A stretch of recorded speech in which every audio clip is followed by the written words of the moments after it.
জাতি মূলত দীর্ঘদিন ধরে চলা কোঠা প্রথার কারণে পুরো জাতি কিন্তু একটা ডিসক্রিমিনেশন ফিল করছে, এবং আমরা দেখেছি যে কোটার পরিমাণটা এত বেশি ছিল, আপনারা সবাই জানেন, যাতে করে পুরো জাতির একটা বড় অংশ প্রত্যেকটা জায়গায় অপরচুনিটি পাওয়ার ক্ষেত্রে মনে হয়েছে তাদের অপরচুনিটি কম।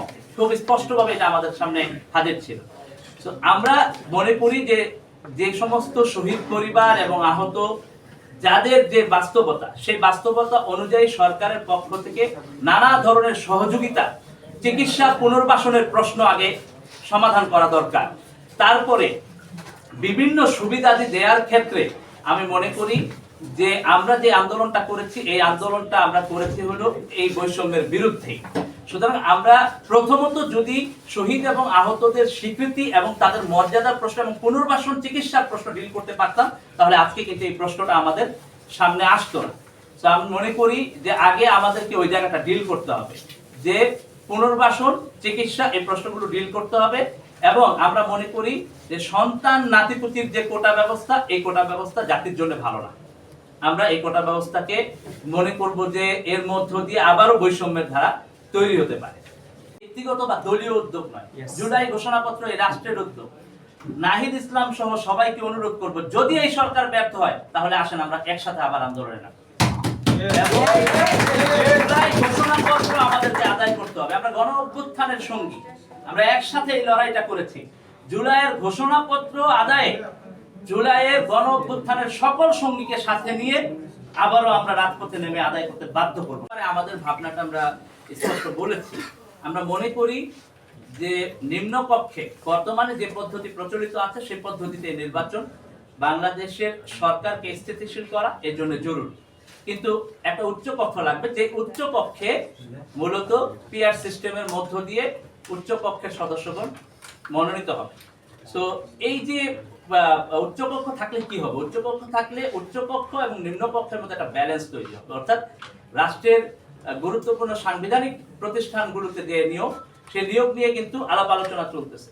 সো এটা কোথায় হবে, কিভাবে করে এইটাকে ঠিক রেখে রাষ্ট্রটাকে স্টেবল করা যায়, মেইন কনসার্ন তো এইটা।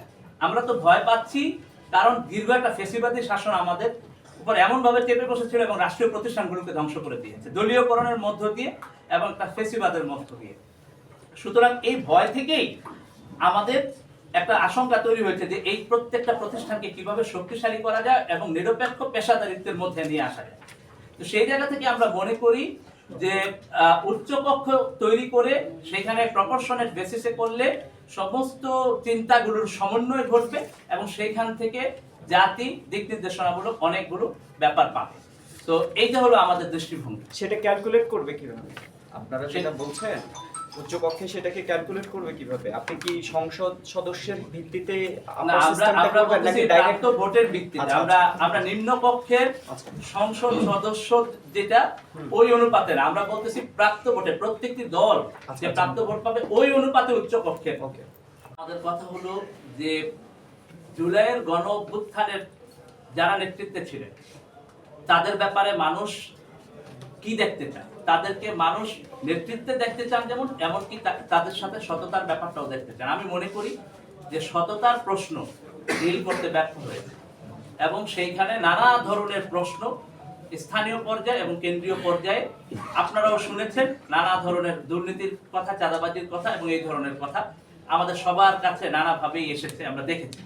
তো এই জায়গাগুলো থেকে আমরা মনে করি যে পুরো বাংলাদেশের জনগণের মধ্যেই একটা হতাশা, একটা ক্ষোভও কিন্তু তৈরি হয়েছে।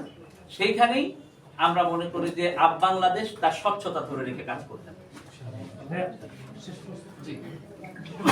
আপনি বলছিলেন যে জুলাই ঘোষণাপত্র রাষ্ট্রীয়